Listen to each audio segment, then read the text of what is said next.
Surrounded as we are by big organisms, big species, plants like this, and animals like us, it can be difficult to appreciate that most of life is very small, that most of biology is microbiology.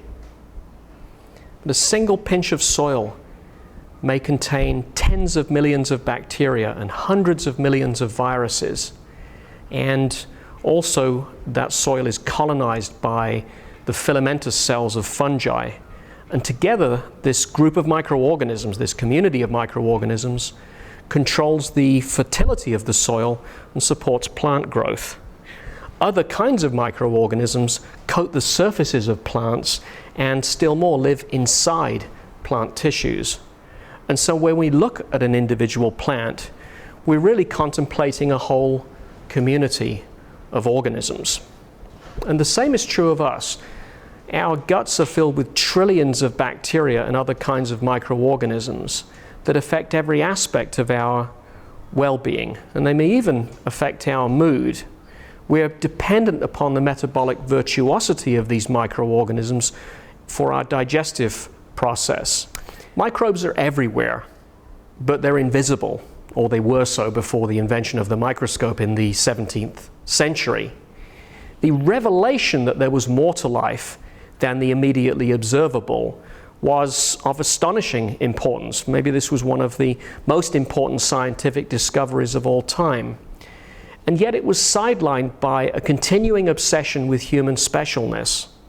And this allowed Linnaeus and other biologists of the 18th century, or natural historians of the 18th century, to catalog the big bits of life, the plants and the animals, but to ignore the microbial majority.